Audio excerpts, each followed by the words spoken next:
13 জানুয়ারি 2006 এদিন সকালবেলা হঠাৎই আর্জেন্টিনার ব্যাংক রিওতে 5 জন ডাকাত ঢুকে পড়ে। এদের সবার কাছে ছিল বন্দুক। মুহূর্তের মধ্যেই তারা সম্পূর্ণ ব্যাংকটাকে কবজা করে নেয়, সাথে লুট করে কয়েকশো কোটি টাকা এবং বন্দি বানায় ভেতরে থাকা 23 জন লোককে। খবর পেয়ে সাথে সাথে পুলিশ ওই ব্যাংকটাকে চারিদিক থেকে ঘিরে ফেলে। এই ডাকাতদের পালানোর আর কোনো রাস্তা ছিল না। কিন্তু ঠিক তখনই এমন কিছু হয় যা ওখানে থাকা সবাইকে হতবাক করে দেয়। ডাকাতরা ওই 23 জনকে ছাড়ার বদলে পুলিশের কাছে কিছু পিৎজা খেতে চায়। আর যখন পুলিশরা ওই পিৎজা নিয়ে ব্যাংকের ভেতর ঢোকে, তারা দেখতে পায় ডাকাতরা ব্যাংকের ভেতর থেকে জাস্ট ভ্যানিশ হয়ে গেছে। কোথাও তাদের কোনো চিহ্ন ছিল না। এমনকি ব্যাংকের ভেতরে যারা বন্দী ছিল তারাও বুঝতে পারছিল না যে এই 5 জন কোথায় গেল। তো প্রশ্ন হচ্ছে, সেদিন এই ব্যাংকের ভেতরে ঠিক কি হয়েছিল, কিভাবে ডাকাতরা এই পুরো প্ল্যানিংটা করেছিল। তো নমস্কার, আমি রয়েছে মিঠুন আর আপনি দেখছেন রোমাঞ্চপিডিয়া। আজ কথা হবে বিশ্বের সবথেকে ওয়েল প্ল্যান্ড ব্যাংক ডাকাতির ব্যাপারে, যেটার উপরে একটা মুভিও তৈরি হয়েছে। আর যিনি এই সম্পূর্ণ ব্যাংক ডাকাতির প্ল্যানিং করেছিলেন, তিনি ছিলেন একজন সামান্য আর্টিস্ট। এর থেকে আর বেশি কিছু বলবো না, তো চলুন শুরু করা যাক। আর অবশ্যই ভিডিওটা একটা করে লাইক করে দিন এবং চ্যানেলটাকে সাবস্ক্রাইব করে দিন। এই ডাকাতিটা 2006 সালে শুরু হলেও এই গল্পের শুরুটা কিন্তু হয়েছিল অনেক আগে। সালটা ছিল 2001। এই সময়টা আর্জেন্টিনার ইতিহাসের সবথেকে অন্ধকার সময়গুলোর একটা। এই সময় আর্জেন্টিনার অর্থনীতি পুরোপুরিভাবে কোল্যাপস করে গিয়েছিল। দেশের জিনিসপত্রের দাম বেড়ে যায়, এক্সপোর্ট কমে যায়, সরকার বাইরের দেশ থেকে লোন নিতে শুরু করে। আর দিনের পর দিন সেই লোন বাড়তেই থাকে। এই ঘটনায় দেশের সাধারণ মানুষেরা ভয় পেতে শুরু করে। তখন সবাই একসাথে ব্যাংক থেকে টাকা তুলতে শুরু করে। ফলে ব্যাংকগুলো দেউলিয়া হওয়ার মুখে চলে আসে। ঠিক সেই সময় দেশের সরকার একটা শকিং ডিসিশন নেয়। আর্জেন্টিনার সরকার কোরালিটো পলিসি লাগু করে। এই পলিসি অনুযায়ী জনগণ প্রতি সপ্তাহে তাদের ব্যাংক অ্যাকাউন্ট থেকে 250 পেসোর বেশি তুলতে পারবে না। মানে ব্যাপারটা হলো এরকম, টাকা আপনার, দরকারও আপনার, কিন্তু ব্যাংক আপনাকে সেই টাকা দেবে না। এরপরেই গোটা আর্জেন্টিনা জুড়ে লোকজন রাস্তায় নেমে আসে, প্রোটেস্ট শুরু হয়। লুটপাট, পুলিশের সাথে সাধারণ মানুষের ক্ল্যাশ, সবকিছুই ঘটে। পরিস্থিতি এত খারাপ হয় যে শেষ পর্যন্ত প্রেসিডেন্ট ফার্দিনান্দো দে লা রুয়া পদত্যাগ করে এবং একটা হেলিকপ্টারে করে দেশ ছেড়ে পালিয়ে যায়। এই ঘটনার পর আর্জেন্টিনার কারেন্সি পেসোর ভ্যালু আরও কমে যায়। সাধারণ মানুষের সেভিংস হাফ হয়ে যায়। মধ্যবিত্ত মানুষেরা এক ঝটকায় ফিনান্সিয়ালি রীতিমতো ধ্বংস হয়ে যায়। আর এই পরিস্থিতির মধ্যেই আর্জেন্টিনায় হয়েছিল একটা ডাকাতির ঘটনা, যার সাথে জড়িত ছিল এই ঘটনার মাস্টার মাইন্ড ফার্দিনান্দো আরাউজো। তবে মজার ব্যাপার হচ্ছে, এই ফার্দিনান্দো কিন্তু কোনো পেশাগত ডাকাত ছিল না। সে সম্পূর্ণভাবে একটা আলাদা ধরনের মানুষ ছিল। সে পেইন্টিং করত, সঙ্গে মার্শাল আর্টের ট্রেনার ছিল। সে সাধারণ চোর ডাকাতদের মতো শুধুমাত্র টাকা লুট করার জন্য ডাকাতি করতে চায়নি। তার মধ্যে ক্রাইম নিয়ে একটা অবসেশন ছিল, কারণ সে ক্রাইমটাকেও আর্ট হিসাবে দেখত। তাই সে চেয়েছিল একেবারে হলিউড সিনেমার মতো একটা পারফেক্ট ব্যাংক ডাকাতি করতে। এই কারণে ফার্নান্দো ভাবতে শুরু করে যে ব্যাংক ডাকাতি করলে মানুষ কোথায় কোথায় ভুল করে, কেন ডাকাতরা ধরা পড়ে যায়, কোথায় প্ল্যানিং ফেইল হয়ে যায়। আলটিমেটলি সে বুঝতে পারে যে সমস্ত ডাকাতিগুলো ফেইল হয়ে যায় তার প্রধান কারণ থাকে এক্সিট প্ল্যান এবং প্যানিক। ডাকাতরা ব্যাংকে ঢোকে, টাকা নেয়, কিন্তু বেরোনোর সময় তারা ধরা পড়ে যায়। আর এর পরেই ফার্নান্দোর মাথায় একটা অদ্ভুত আইডিয়া আসে। সে ভাবে সে এমন একটা পরিস্থিতি তৈরি করবে যেখানে পুলিশ এবং সমস্ত ইনভেস্টিগেশন ডিপার্টমেন্ট ভাববে একটা জিনিস, কিন্তু ঘটবে আরেকটা। এরপরেই ফার্নান্দো তার টার্গেট খুঁজতে শুরু করে। অনেক ঘাটাঘাটির পর সে বুয়েনোস আইরেসের কাছে আকাসুসো এলাকার ব্যাংকো রিও ব্রাঞ্চকে সিলেক্ট করে। এই ব্রাঞ্চটাকে সিলেক্ট করার পেছনে একটা কারণ ছিল। এই জায়গাটা আসলে তুলনামূলক শান্ত।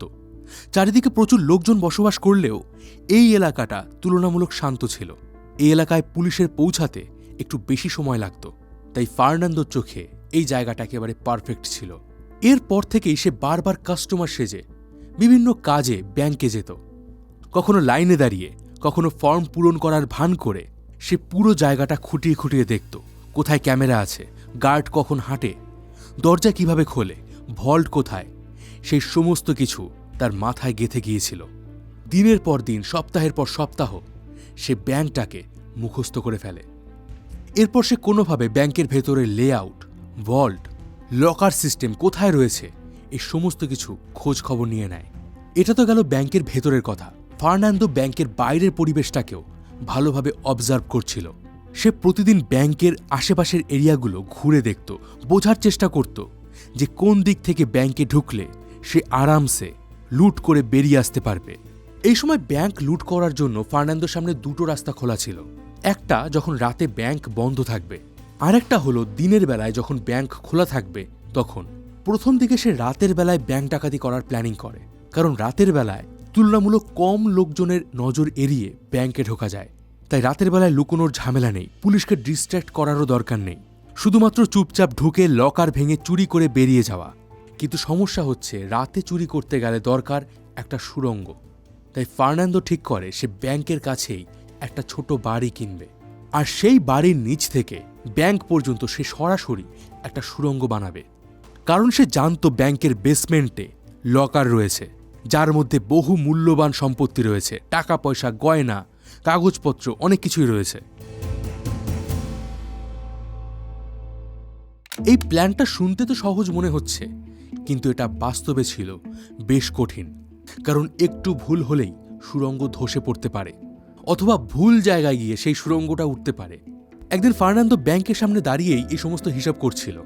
তখন তার মাথায় একটাই প্রশ্ন ঘুরছিল যে কিভাবে মাটির নিচ থেকে ব্যাংকের ভেতরে ঢোকা যায়। এরকম একদিন রাস্তায় ঘুরতে ঘুরতে সে একটা অদ্ভুত জিনিস দেখতে পায়, একটা লোহার ঢাকনা। সে খেয়াল করে যে প্রতি 10 মিটার ছাড়া ছাড়া রাস্তার উপরে এই ঢাকনাগুলো বসানো রয়েছে। ফার্নান্দো ঢাকনাগুলো ফলো করে হাঁটতে থাকে। সে হাঁটতে হাঁটতে ব্যাংক থেকে 1 কিলোমিটার দূরে একটা নালার কাছে পৌঁছায়। আর এর পরেই তার মাথায় একটা দারুণ আইডিয়া আসে। সে বুঝতে পারে এই লোহার ঢাকনাগুলো আসলে ম্যানহোলের কভার, মানে এগুলো সরাসরি নিচে নর্দমায় যাওয়ার রাস্তা। আর এই নালাগুলো ওই ব্যাংকের নিচ থেকেও গেছে। ফার্নান্দো আর সময় নষ্ট করল না। দিনের বেলায় নালায় নামলে লোকজন সন্দেহ করতে পারে, তাই সে রাতের অন্ধকারে চুপি চুপি ওই নালার ভেতরে ঢোকে। এই নালার ভেতরটা ছিল ঘুটঘুটে অন্ধকার, দুর্গন্ধ, কিন্তু তাও সে হাল ছাড়েনি।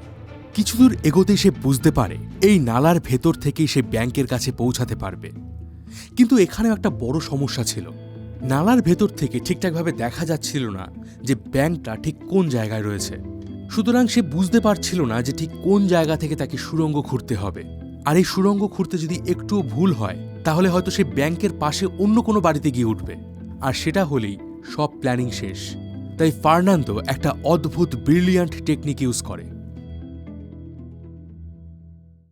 পরের দিন সকাল হতেই সে একটা সাইকেল নিয়ে ব্যাংকের কাছে চলে আসে। এরপর সে একটা ছোট্ট টেপে হুক লাগিয়ে চুপচাপ সেটা ম্যানহোলের ভেতর নামিয়ে দেয়। এবার সে সাইকেল চালাতে চালাতে ম্যানহোল থেকে ব্যাংকের দরজা পর্যন্ত যায়। সে শুধুমাত্র সাইকেল চালাচ্ছিল না, বরং গুনছিল সেই সাইকেলের টায়ারটা ঠিক কতবার ঘুরছে। কারণ একটা টায়ারের পরিধি কত মিটার, আর সেটা কতবার ঘুরছে সেটা জানতে পারলেই ব্যাংক থেকে ওই ম্যানহোলের ডিস্টেন্সটা জানা যাবে। এভাবে সে ম্যানহোল থেকে ব্যাংক পর্যন্ত একটা এক্স্যাক্ট ডিস্টেন্স হিসাব করে ফেলে। এরপর সে আবার নালার ভেতরে যায় আর দেখে নেয় যে ওই হুকটা ম্যানহোলের ঠিক কোথায় রয়েছে, মানে ঠিক কোন ম্যানহোলের কাছে তাকে খুঁড়তে হবে। এবার সে স্কুলের ওই ট্রিগোনোমেট্রির ফর্মুলাকে কাজে লাগায় আর হিসেব করে ফেলে যে তাকে ঠিক কোন অ্যাঙ্গেলে আর কত দূর সুড়ঙ্গ খুঁড়তে হবে ব্যাংকের নিচে পৌঁছানোর জন্য। কিন্তু প্ল্যানিং করা আর বাস্তবে সেটা রূপায়ণ করা দুটোর মধ্যে কিন্তু হিউজ পার্থক্য থাকে। প্ল্যান কমপ্লিট হওয়ার পর সে যখন কোদাল নিয়ে মাটি খুঁড়তে শুরু করলো তখনই সে বুঝতে পারলো যে এই কাজটা কতটা কঠিন। ছোট্ট একটা গর্ত করতেই তার ঘন্টার পর ঘন্টা সময় লেগে যাচ্ছে। এভাবে পুরো টানেল খোঁড়া এক প্রকার অসম্ভব ছিল। তাই সে একটা বড় সিদ্ধান্ত নেয়। তার নিজের কাছে থাকা গাড়ি সে বিক্রি করে দেয়, আর সেই টাকায় জেনারেটর এবং একটা নিউমেটিক ড্রিল মেশিন কিনে আনে। এবার কাজ আরও দ্রুত গতিতে এগোতে থাকে। কিন্তু সমস্যা হলো এই সমস্ত কাজ করতে গিয়ে তার জমানো সমস্ত পুঁজি শেষ হয়ে যায়। সে আর একা এত খরচ করতে পারছিল না। তাই ফার্নান্দো এবার একটা টিম তৈরি করার কথা। প্রথমে সে তার এক পুরনো বন্ধু সেবাস্টিয়ান গার্সিয়া বোলস্টারের সাথে যোগাযোগ করে। এই লোকটা একজন ইঞ্জিনিয়ার ছিল, যার দায়িত্ব ছিল পুরো টানেল স্ট্রাকচারকে ডিজাইন করা এবং মেকানিক্যাল টুলস ম্যানেজমেন্ট করা। এরপর তার দলে আসে মারিও ভিতেতেস সেলানেস, যে একজন এক্সপিরিয়েন্সড ক্রিমিনাল ছিল। এই লোকটা নেগোসিয়েশন এবং কমিউনিকেশন হ্যান্ডেল করার জন্য একেবারে পারফেক্ট ছিল। লুইস বেতো দে লা টোরে আর দামিয়ান স্টেফানিনি এরাও দুজন আসে ফার্নান্দোর টিমকে সাপোর্ট দেওয়ার জন্য। ফার্নান্দো নিজে ছিল এই ব্যাংক ডাকাতির মাস্টার মাইন্ড। এই 5 জন মিলে 2004 সালের মাঝামাঝি সময় অসম্ভব এই কাজটা শুরু করে। মাটির নিচে প্রায় 1 বছর ধরে তারা সুড়ঙ্গ খুঁড়তে থাকে। তারা শুধুমাত্র সুড়ঙ্গ খুঁড়েই থেমে থাকেনি, তারা এই সুড়ঙ্গে ভেন্টিলেশন সিস্টেম বানায় যাতে এখানে অক্সিজেনের সমস্যা না হয়। তারা লাইট সেট আপ করে, স্ট্রাকচারাল সাপোর্ট দেয় যাতে সুড়ঙ্গ ধসে না পড়ে, এমনকি মোটরলেস বোর্ডও তৈরি করে যার উপরে রেখে টাকা পয়সা গয়না খুব সহজেই সুড়ঙ্গের ভেতর থেকে নিয়ে আসা যাবে। এই সব কিছু একেবারে নিখুঁতভাবে এগোচ্ছিল। এভাবেই দিনের পর দিন, রাতের পর রাত মাটির নিচে একদম নীরবে ইতিহাসের সব থেকে অদ্ভুত ব্যাংক ডাকাতির রাস্তা তৈরি হচ্ছিল। এভাবে খুঁড়তে খুঁড়তে তারা একদিন একটা শক্ত দেওয়ালের সামনে পৌঁছে যায়, কিন্তু তারা বুঝতে পারছিল না যে ওই দেওয়ালের ওপারে কি রয়েছে। কারণ হিসেবে যদি একটু ভুল হয় তাহলে ব্যাংকের বদলে তারা অন্য কোথাও গিয়ে উঠবে। তার উপরে একটা অন্য সমস্যা তাদের মাথায় আসে, সেটা হচ্ছে ব্যাংকের ভল্টে মোশন সেন্সার লাগানো থাকে, যেখানে একটু নড়াচড়া হলেই ব্যাংকের ভেতরে অ্যালার্ম বেজে উঠবে। আর ব্যাংকের ভল্ট এমনভাবে ডিজাইন করা হয় যে একবার ব্যাংক বন্ধ হলে সেই ভল্ট পুরোপুরিভাবে লক হয়ে যায় এবং মোশন সেন্সার অন হয়ে যায়। আরও একটা বড় সমস্যা হচ্ছে এই ব্যাংকের ভেতরে থাকা লকার সিস্টেম। এই লকারগুলো খোলাও মোটেই সহজ ছিল না। লকারগুলোতে মেইনলি 2টো করে চাবি থাকতো। একটা চাবি থাকে ব্যাংক কর্তৃপক্ষের কাছে আর একটা অন্য চাবি থাকে কাস্টমারের কাছে। মানে 2টো চাবি ছাড়া একটা লকার খোলা প্রায় অসম্ভব। এত কষ্ট, এত সময়, এত টাকা খরচ করে সুড়ঙ্গ খোঁড়ার পর এই জায়গায় এসে তাদের প্ল্যান পুরোপুরিভাবে ভেঙে পড়ছিল।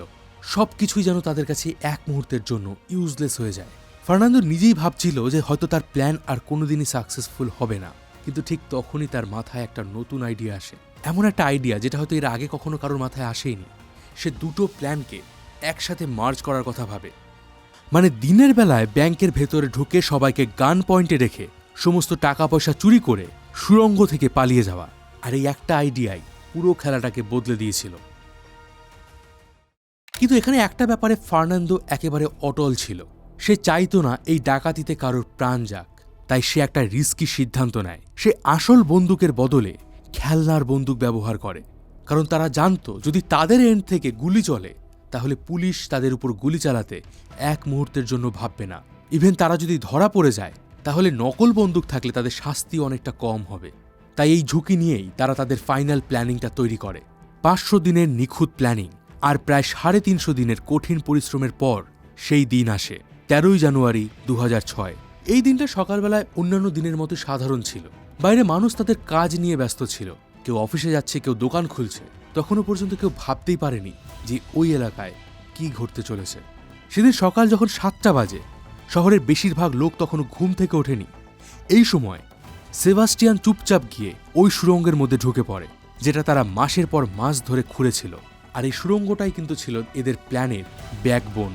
কোনো শব্দ না করে সে চুপচাপ ব্যাংকের বেসমেন্টের ঠিক নিচে পৌঁছে যায়, আর সেখানে বসে সে চুপচাপ অপেক্ষা করতে থাকে ফার্নান্দোর সিগন্যালের জন্য। এই 6 জন মিলে 2004 সালের মাঝামাঝি সময়ে প্রায় অসম্ভব একটা কাজ শুরু করে। অন্যদিকে বাকি 4 জন মানে বেতো, দামিয়ান, মারিও আর লুইস 2টো আলাদা গাড়িতে করে ব্যাংকের দিকে এগিয়ে যায়। গাড়িটা ব্যাংকের সামনে গিয়ে দাঁড়ায়। কয়েক সেকেন্ডের মধ্যেই বেতো আর দামিয়ান ব্যাংকের কাচের দরজা ঠেলে ভেতরে ঢুকে পড়ে। প্রথমে তাদের দেখে কারো সন্দেহ হয়নি, কারণ তারা খুবই সাধারণ কাস্টমার সেজে ব্যাংকের ভেতর ঢুকেছিল। কিন্তু কিছুক্ষণের মধ্যেই সবকিছু বদলে যায়। বেতো তার জামার ভেতর থেকে একটা হ্যান্ডগান বের করে আর চিৎকার করে বলে, সবাই এখনই নিচে শুয়ে পড়ো। যদিও এই বন্দুকটা আসল ছিল না, কিন্তু সেটা দেখে কেউ বুঝতে পারছিল না যেটা একটা নকল বন্দুক। কয়েক সেকেন্ডের মধ্যেই পুরো ব্যাংক জুড়ে আতঙ্ক ছড়িয়ে পড়ে। কেউ কিছু বুঝে ওঠার আগেই অ্যালার্ম বেজে ওঠে। কয়েক মিনিটের মধ্যেই প্রায় 300রও বেশি পুলিশ এসে পুরো ব্যাংকটাকে ঘিরে ফেলে। নিউজ মিডিয়ার ক্যামেরায় পুরো এলাকা ছেয়ে যায়, আর সবকিছু মিলিয়ে পুরো পরিবেশটা ভীষণই উত্তেজিত হয়ে ওঠে। অন্যদিকে ব্যাংকের ভেতরে লোকেরা মাটিতে শুয়েছিল, কেউ কাঁদছিল, কেউ চিৎকার করছিল। কিন্তু এই ডাকাতরা খুব হিসেব করে প্রতিটা পদক্ষেপ নিচ্ছিল। তারা কাউকে আঘাত করেনি, শুধু ভয় দেখিয়ে সবাইকে কন্ট্রোল করে রাখছিল। কিছুক্ষণের মধ্যেই পেছনের দরজা দিয়ে মারিও আর লুইসও ব্যাংকের ভেতর ঢুকে পড়ে। কয়েক মিনিটের মধ্যেই এই 4 জন পুরো ব্যাংকে কন্ট্রোলে নিয়ে নেয় এদিকে ব্যাংকের ভেতরে যখন এই সমস্ত কিছু ঘটছিল, ফার্নান্দো তখন বাইরে একটা গাড়িতে বসে সবকিছু মনিটর করছিল। সে ছিল এই পুরো অপারেশনের ব্রেইন। বাইরে থেকে সে পুলিশের মুভমেন্ট, টাইমিং সবকিছু নজরে রাখছিল। আর ভেতরে যারা ছিল তারা ততক্ষণে সিকিউরিটি গার্ডদের নিজেদের কন্ট্রোলে নিয়ে নেয়। এরপর তারা ক্যামেরাগুলোকে বন্ধ করে দেয় যাতে কোনো রকম রেকর্ড না থাকে। সবকিছুই একেবারে প্ল্যান মাফিক এগোচ্ছিল। এরপর ধীরে ধীরে তারা বেসমেন্টের দিকে নেমে যায়। ঘড়িতে তখন 12:30। আর এই সময়টা ছিল পুরো প্ল্যানের টার্নিং পয়েন্ট। ফার্নান্দো ব্যাংকের বাইরে থেকে একটা সিগন্যাল দেয়, আর সেই সিগন্যাল পাওয়ার সাথে সাথেই সুড়ঙ্গের ভেতরে লুকিয়ে থাকা সেবাস্টিয়ান তার কাজ শুরু করে। সে সুড়ঙ্গের ভেতর থেকে দেওয়াল ভাঙতে শুরু করে। ওই সময় পর্যন্ত ওই দেওয়ালটাই শুধুমাত্র সুড়ঙ্গ এবং ব্যাংকের বেসমেন্টকে আলাদা করে রেখেছিল। কয়েক মুহূর্তের মধ্যেই সেই দেওয়াল ভেঙে পড়ে। সুড়ঙ্গ থেকে সরাসরি ব্যাংকের বেসমেন্টে ঢোকার রাস্তা খুলে যায়। আর এরপর শুরু হয় লকার ভাঙার কাজ। সুড়ঙ্গ তৈরি করার পাশাপাশি সেবাস্টিয়ান নিজের ইঞ্জিনিয়ারিং নলেজকে কাজে লাগিয়ে একটা মেশিনও তৈরি করেছিল। সেটার নাম ছিল পাওয়ার ক্যানন। এটা কোনো সাধারণ যন্ত্র ছিল না। এই যন্ত্রের মাধ্যমে হাইড্রোলিক প্রেসার ব্যবহার করে লকারগুলোকে লিটারেলি ক্রাশ করে দেওয়া যেত। যেখানে একটা সাধারণ লকার ভাঙতে কয়েক ঘন্টা সময় লাগতে পারে, সেখানে এই মেশিনের ফলে এক একটা লকার ভাঙতে সময় লাগছিল মাত্র 7 সেকেন্ড। তাই এই পুরো ডাকাতিতে সময় ছিল সব থেকে দামি। এই ডাকাতদের কাছে সময় ছিল খুবই কম, আর পুলিশ বাইরে অপেক্ষা করছিল। যে কোনো মুহূর্তে পরিস্থিতি বদলে যেতে পারত। অন্যদিকে ব্যাংকের ভেতরে ছিল প্রায় 400টারও বেশি লকার। কিছু সময়ের মধ্যেই সেবাস্টিয়ানরা প্রায় 143টা লকার ভেঙে ফেলে। কোন লকারের ভিতর কি আছে তারা কেউ জানত না। কোথাও টাকা, কোথাও গয়না, কোথাও ইম্পর্টেন্ট ডকুমেন্টস। ওদিকে মারিও তখন পুরো একটা অন্য খেলা খেলছিল। সে পুলিশের সাথে নেগোসিয়েশন করছিল, আর এর পেছনে তাদের আসল উদ্দেশ্য ছিল সময় বাড়ানো। সে ইচ্ছে করে পুলিশের সাথে কথা বাড়াচ্ছিল, নানা ধরনের অহেতুক দাবি করছিল যাতে পুলিশের ফোকাস নষ্ট হয়ে যায়। আর এই সময় তারা রিয়েল টাইমে সিকিউরিটি গার্ডের ওয়াকিটকি ব্যবহার করে পুলিশের কমিউনিকেশন ইন্টারসেপ্ট করতে থাকে। আর এই ওয়াকিটকির মাধ্যমে তারা জানতে পারে পুলিশের একটা বিশেষ স্নাইপার টিম তাদের উপর এইম করে রেখেছে। এই খবরটা পুরো সিচুয়েশনকে আরও বেশি টেন্সড করে তোলে। তারা ব্যাংকের ভেতর থেকেই পুলিশকে হুমকি দেয়, যদি এখনই স্নাইপার টিমকে সরিয়ে না ফেলা হয় তাহলে তারা ব্যাংকের ভেতরে 23 জন মানুষকেই হত্যা করবে, আর তার জন্য দায়ী থাকবে আর্জেন্টিনার পুলিশ ডিপার্টমেন্ট। পুলিশ তখন বাধ্য হয়ে স্নাইপারদের সরিয়ে ফেলে। আর এই সময়টাই ছিল ফার্নান্দোর টিমদের কাছে সবথেকে বড় সুযোগ। এবার তারা তাদের ফাইনাল স্টেজ শুরু করে, আর এই প্ল্যানটার নাম ছিল পিৎজা প্ল্যান। এই প্ল্যানটা একেবারে পুরোপুরি গল্পের মতো অদ্ভুত ছিল, কিন্তু একটা ভীষণই এফেক্টিভ পার্ট। ব্যাংকের ভেতর থেকে তারা পুলিশদের তাদের ডিম্যান্ড জানায়। তারা পিৎজা খেতে চায়। শুনতে হাস্যকর হলেও এটা পুরোপুরিভাবে একটা সাইকোলজিক্যাল ট্যাকটিক ছিল। পুলিশ ডাকাতদের এই অদ্ভুত দাবিতে বিভ্রান্ত হয়ে পড়ে। পুলিশরা ভাবছিল যে ডাকাতগুলো হয়তো বুঝে গেছে তারা ধরা পড়ে যাবে, তাই হয়তো জেলে যাওয়ার আগে তারা পিৎজা পার্টি করতে চাইছে। এই কনফিউশনের ফলে পুলিশের অ্যাটেনশন ডাকাতি থেকে একটু ডাইভার্ট হয়ে যায়। তারা ভাবতে পারছিল না যে এই সময়টায় এই ডাকাতরা ঠিক কী করতে পারে। অন্যদিকে ঠিক এই সময় নিচে শুরু হয় আসল কাজ। তারা যত তাড়াতাড়ি সম্ভব সমস্ত টাকা আর গয়না বস্তায় ভরে সুড়ঙ্গের দিকে সেই মোটরলেস বোর্ড ব্যবহার করে পাঠাতে শুরু করে। একদম নিঃশব্দে তারা বস্তাগুলো সুড়ঙ্গের শেষ প্রান্তে নিয়ে যাচ্ছিল। সবকিছুই স্মুথ, সাইলেন্ট এবং ফাস্ট হচ্ছিল। আর কাজ শেষ হয়ে যাওয়ার পর তারা সবাই একে একে সুড়ঙ্গ দিয়ে নিচে নেমে যায়। সুড়ঙ্গটা গিয়ে একটা ছোট্ট নদীর সাথে মিশেছিল, কিন্তু ডাকাতরা ওই নদীর দিকে না গিয়ে উল্টো দিকে গিয়েছিল। কারণ তারা জানতো পুলিশ লজিক্যাল ডিরেকশনে ফলো করবে। তারা ভাববে যে ডাকাতরা হয়তো নদীর দিকেই পালিয়ে গেছে, কিন্তু তারা সেই লজিকটাকেই ভেঙে দিয়েছিল। এই আনএক্সপেক্টেড মুভটাই তাদের সবচেয়ে বড় অ্যাডভান্টেজ হয়ে দাঁড়ায়। এরপর তারা সুড়ঙ্গ দিয়ে সোজা একটা ম্যানহোলের নিচে এসে দাঁড়ায়। এই ম্যানহোলের উপরেই একটা ভ্যান বিশেষভাবে মডিফাই করে দাঁড় করানো ছিল। এই ভ্যানের ফ্লোরে একটা গর্ত খোঁড়া হয়েছিল, এবং ভ্যানটাকে এমনভাবে ম্যানহোলের উপরে দাঁড় করানো হয়েছিল যাতে সুড়ঙ্গ থেকে সরাসরি এই গর্ত দিয়ে ব্যাগগুলো ভ্যানের ভেতরে তোলা যায়। কয়েক মিনিটের মধ্যেই সমস্ত ব্যাগগুলো ভ্যানের ভেতরে চলে যায়। আর এরপর তারা একে একে ভ্যানের ভেতরে ঢুকে পড়ে, আর শান্তভাবে সেই মোটর ভ্যানটাকে নিয়ে ওখান থেকে চলে যায়। না কোনো তাড়াহুড়ো, না কোনো প্যানিক, সব কিছু একেবারে নর্মালি হচ্ছিল। ওদিকে পিৎজা নিয়ে পুলিশ যখন তাদের সঙ্গে যোগাযোগ করার চেষ্টা করছিল, তখন কেউই ভেতর থেকে ফোন তুলছিল না। ব্যাংকের ভেতরে তখন সবকিছু একেবারে চুপচাপ ছিল, কোথাও কোনো চিৎকার চেঁচামেচি নেই। পুলিশরা বুঝতে পারছিল না যে ভেতরে কি চলছে। আর অনেকক্ষণ ধরে রেসপন্স না পেয়ে ফাইনালি পুলিশের টিম ব্যাংকের ভেতরে ঢোকে। আর সেখানে গিয়ে তারা পুরোপুরি হতবাক হয়ে যায়, কারণ ব্যাংকের ভেতরে ডাকাতদের কেউই ছিল না। ভেতরে যে লোকগুলো ছিল তারা সবাই সুরক্ষিত ছিল, শুধু একটা কোণায় কয়েকটা খেলনা বন্দুক পড়েছিল। আর কিছুক্ষণ পর তারা ব্যাংকের ভল্টে সেই সুড়ঙ্গটাকেও খুঁজে পায়, কিন্তু ততক্ষণে অনেক দেরি হয়ে গিয়েছিল। সুড়ঙ্গে ঢুকে পুলিশেরা ওই নদীর দিকেই চলে যায়, ঠিক যেমনটা ডাকাতেরা ভেবেছিল। কিন্তু এই সময়ের মধ্যে ডাকাতরা পুলিশের নাগাল থেকে অনেক দূরে চলে যায়। এই পুরো ঘটনাটাকে আর্জেন্টিনা জুড়ে লাইভ টিভিতে দেখানো হচ্ছিল, কিভাবে মাত্র কয়েকজন ডাকাত গোটা পুলিশ ডিপার্টমেন্টকে বোকা বানিয়ে চলে গেল। এটা কেউই মেনে নিতে পারছিল না। সবকিছুই এতটা পারফেক্ট ছিল যে দেখে মনে হচ্ছিল এটা কোনো সিনেমার দৃশ্য। কিন্তু শেষমেশ একটা ছোট্ট ভুলের কারণে এই পুরো গল্পটাই বদলে গিয়েছিল। ডাকাতির কয়েকদিন পর সবকিছু বাইরে থেকে একেবারে শান্ত ছিল। পুলিশ তাদের তদন্ত চালিয়ে যাচ্ছিল, তাদের কাছে কোনো স্ট্রং লিড ছিল না। মিডিয়াতে তখনও হইচই, মানুষ হতবাক। এত বড় একটা ডাকাতি হলো, কোথাও কোনো ক্লু নেই, কিভাবে সম্ভব? ওদিকে ডাকাতেরা নিজেদের মতো টাকা পয়সা ভাগ করে আলাদা হয়ে যায়, যাতে কারোর সাথে কারোর কোনো কানেকশন না থাকে। কিন্তু এদিকে বেতো, যে এই পুরো অপারেশনের একটা গুরুত্বপূর্ণ অংশ ছিল, সে তার স্ত্রীকে কিছুটা বিশ্বাস করেই এই ডাকাতির কথা বলে দেয়। আর শুরুর দিকে কিন্তু সবকিছু ঠিকঠাকই ছিল, কিন্তু ধীরে ধীরে সমস্যা বাড়তে থাকে। বেতোর স্ত্রী লক্ষ্য করে যে বেতোর আচরণ আগের থেকে অনেক বদলে গেছে। সে টাকা পয়সা পেয়ে জলের মতো উড়াচ্ছে, অন্যান্য মেয়েদের নিয়ে ফুর্তি করছে। এরই মধ্যে একদিন বেতোর ওয়াইফ বেতোকে না জানিয়ে 2-3 ব্যাগ টাকা সরিয়ে ফেলে। বেতো যখন তার ওয়াইফকে প্রশ্ন করে সে টাকা কোথায় গেল, তখন সে বলে সে ওই টাকাগুলো নিজের জন্য রেখে দিয়েছে। আর এরপরে এই দুজনের মধ্যে অশান্তি শুরু হয়। আর এই ঝগড়ায় একটা এমন পর্যায়ে গিয়ে দাঁড়ায় যে একটা সময় বেতোর ওয়াইফ রাগের মাথায় পুলিশের কাছে চলে যায় এবং সেখানে গিয়ে এই সমস্ত প্ল্যানিংয়ের কথা ফাঁস করে দেয়। প্রথমে পুলিশ বেতোর ওয়াইফের কথা বিশ্বাসই করতে পারছিল না, কারণ এই পুরো ডাকাতিটাকে এতটাই পারফেক্টলি এক্সিকিউট করা হয়েছিল। পুলিশের লোকেরা ভাবছিল যে ব্যাংকের ভেতরেই কেউ এর সাথে যুক্ত রয়েছে। কিন্তু বেতোর ওয়াইফ যখন একের পর এক ডিটেলস দিতে শুরু করে, নাম, প্ল্যানিং, সুড়ঙ্গ, কোন ভ্যানে করে তারা পালিয়েছিল, তখন পুলিশের কাছে পুরো বিষয়টা পরিষ্কার হয়ে যায়। আর এখান থেকে শুরু হয় পুলিশের আসল ইনভেস্টিগেশন। পুলিশ প্রথমে টার্গেট করে বেতোকে। তারা গোপনে বেতোর উপর নজর রাখে, তার ফোনের মুভমেন্ট ট্র্যাক করতে শুরু করে। পুলিশ বেতোকে সরাসরি অ্যারেস্ট করেনি, কারণ তারা এই পুরো ডাকাতদের নেটওয়ার্কটাকে ধরতে চেয়েছিল। কয়েকদিন সার্ভিলেন্সের পর পুলিশ বুঝতে পারে যে এই লোকটা ডাকাতির সাথে যুক্ত। এরপর একদিন হঠাৎ করেই তারা বেতোকে অ্যারেস্ট করে। অ্যারেস্টের পর বেতো চুপ থাকার চেষ্টা করে, কিন্তু পুলিশের কাছে তখন অলরেডি অনেক তথ্য ছিল। তারা তাকে এভিডেন্স দেখায়, প্রেশার তৈরি করে। আর একটা সময় পর বেতো ভেঙে পড়ে। সে একে একে বাকিদের নামও পুলিশকে বলে দেয়।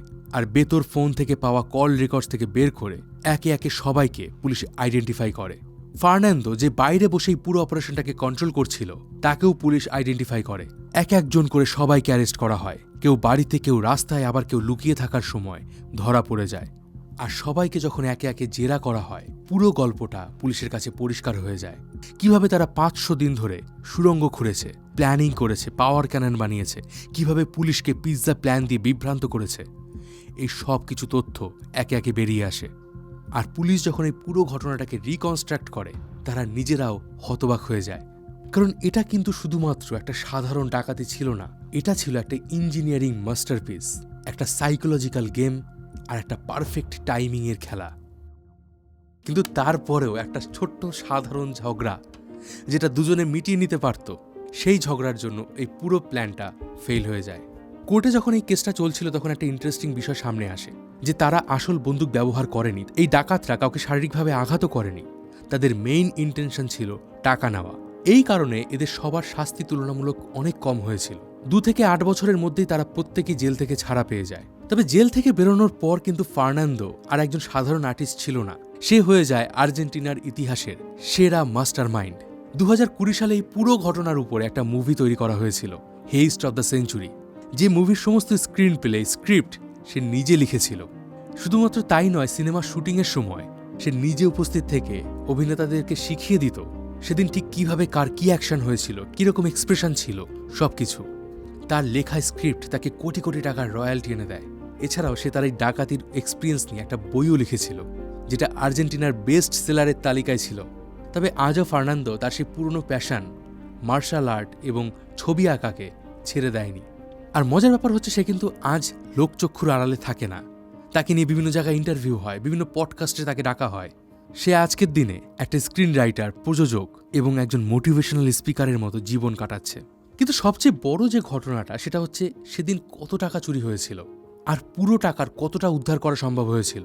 দেখুন, সেদিন মোট কত টাকা চুরি হয়েছিল তার এক্স্যাক্ট হিসাব আজও পাওয়া যায়নি, কারণ ব্যাংকের পার্সোনাল লকারগুলোতে কে কি সম্পত্তি রাখছে তার হিসাব ব্যাংকের কাছে থাকে না। তাও একটা আনুমানিক হিসাব অনুযায়ী সেদিন প্রায় $20 মিলিয়ন মতো সম্পত্তি লুট হয়েছিল, যার মধ্যে পুলিশ মাত্র $1.5 মিলিয়ন উদ্ধার করতে পেরেছিল। বাকিটা কোথায় গেছে, কিভাবে আছে তা আজও কেউ জানে না। তো কেমন লাগলো আজকের এই ব্যাংক ডাকাতির কাহিনী? ভিডিওটা ভালো লাগলে অবশ্যই লাইক করে দিন। বাংলাদেশের ব্যাংক থেকে শুধুমাত্র কয়েকটা মাউসের ক্লিকে এভাবেই চুরি হয়ে গিয়েছিল প্রায় 10,000 কোটি টাকা। কিভাবে ঘটেছিল সেই ঘটনা জানতে এই ভিডিওটা দেখুন। দেখা হবে পরের ভিডিওতে। ততদিন ভালো থাকবেন, সুস্থ থাকবেন। আর আমি ছিলাম মিঠুন আপনার সাথে।